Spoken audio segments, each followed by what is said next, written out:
नमस्कार, बहुत स्वागत है आपका। वर्तमान समय में राहु मीन राशि में गोचर कर रहे हैं और ये 30 मई तक हैं। 30 मई के बाद कुंभ राशि में प्रवेश कर जाएंगे। राहु मीन राशि में है और यहाँ पर शनिदेव 29 मार्च को भी मीन राशि में आएंगे और राहु शनिदेव जब एक साथ होंगे तब पिशाच योग की उत्पत्ति होगी।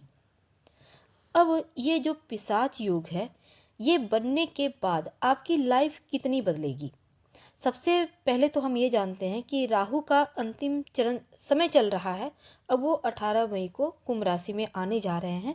हालांकि वो पूर्वा भाद्रपद नक्षत्र में 30 मई तक रहेंगे।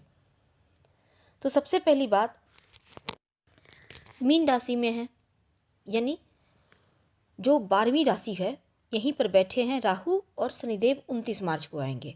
अब ये भाव है मोक्ष का, धर्म का। मनुष्य के जीवन में सात्विक स्थान भी यहीं पे है, इन्हीं से देखा जाता है। दार्शनिक व्यवहार, आपका व्यक्तित्व भी ये स्थान दिखाता है। अगर आप स्वार्थवश कुछ गलतियां कर लेते हैं तब उस अशुभ प्रभाव को कम बृहस्पति ही करता है। अब देखिए, राहु पूर्वा भाद्रपद नक्षत्र यानी बृहस्पति के नक्षत्र में प्रवेश 16 मार्च को किए हैं और यहाँ पर वो 30 मई तक रहेंगे। लेकिन जब शनिदेव 29 मार्च को राहु के साथ आ जाएंगे तब पिशाच योग बनेगा। अब ये पिशाच योग जो है, लॉटरी, जुआ, सट्टा, शेयर मार्केट में अगर आप पैसा लगा रहे हैं, अगर आप फिल्म, मीडिया या किसी नशे के कारोबार से जुड़े हैं, दवाइयों के कारोबार से जुड़े हैं या फिर टेक्नोलॉजी के क्षेत्र से जुड़े हैं, तब ऐसी स्थिति में आपको लाभ होने की संभावना दिखेगा या बन जाएगा।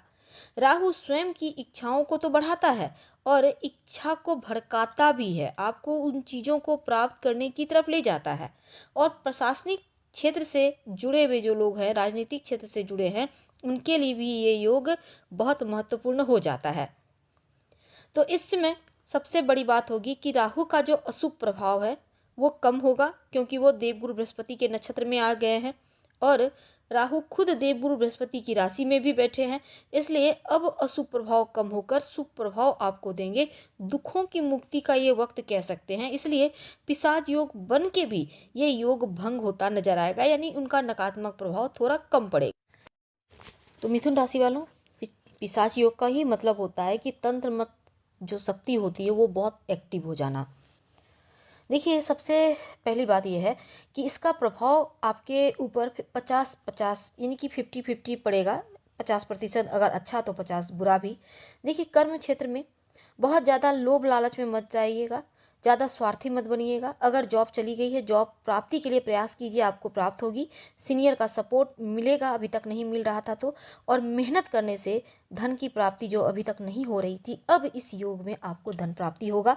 विदेश यात्रा के लिए बढ़िया है। अगर आप कर्ज में फंसे थे, कर्ज मुक्ति के योग हैं। भूमि, भवन, वाहन, मकान, संपत्ति का लाभ मिलेगा। अहंकार पर कंट्रोल रखें। जूनियर से गलत व्यवहार तो बिल्कुल भी ना करें। और इस समय अगर आप रिश्तों में दूरियां हैं या आप चाहते हैं तनाव डाइवोर्स लेना, तो वो आपको दिलवा देगा शनिदेव और राहु का ये योग। लेकिन आप चाहते हैं जोड़ना, तो वो भी जुड़ जाएगा, यानी आपकी इच्छा पर निर्भर करेगा। हालांकि दूरियां ज़्यादा बढ़ाता है। अब राहु की दृष्टि जो है वो आपके लिए रिश्तों में जो भी दूरियां हैं उसको समाप्त करेगा, और अगर आप दूर होना चाहते हैं तो वो भी करवाएगा। गुप्त शत्रु से सावधान रहिएगा तो ज़्यादा अच्छा है। हालांकि पार्टनरशिप में काम करते हैं तो बढ़िया चलेगा। अगर पासपोर्ट, वीजा, ग्रीन कार्ड, विदेश जाने के लिए डॉक्यूमेंट तमाम इशू थे, तो वो कर्म क्षेत्र में बैठा राहु और शनि आपको अचानक से पद भी देगा और तमाम जो भी मुश्किलें थी, जो कागजात आपके अधूरे थे, वो पूरा करवाएगा। हालांकि मान सम्मान, इच्छाओं की पूर्ति करवाएगा, लाभ बढ़ेगा। हाँ, पिता के साथ थोड़ा सा तालमेल बनाकर चलें। चतुर्थ भाव पर दृष्टि है। घरेलू मामलों में थोड़ा पैसों की मुश्किलें जो हो रही थी, उनसे भी रक्षा आपको हो गई, यानी कि धन जो मिसयूज हो रहा था, अब धन खर्च पर कंट्रोल होगा। वाहन सुख मिलेगा इस पीरियड में। परिवार में अगर कोई आप डिसीजन नहीं ले पा रहे थे, अब ले पाएंगे और लाभ भी बढ़ेगा। पार्टनरशिप में कोई काम कर रहे थे, कोई नुकसान हो रहा था, तो उसमें अब लाभ होगा। और शिव जी की आराधना कीजिए।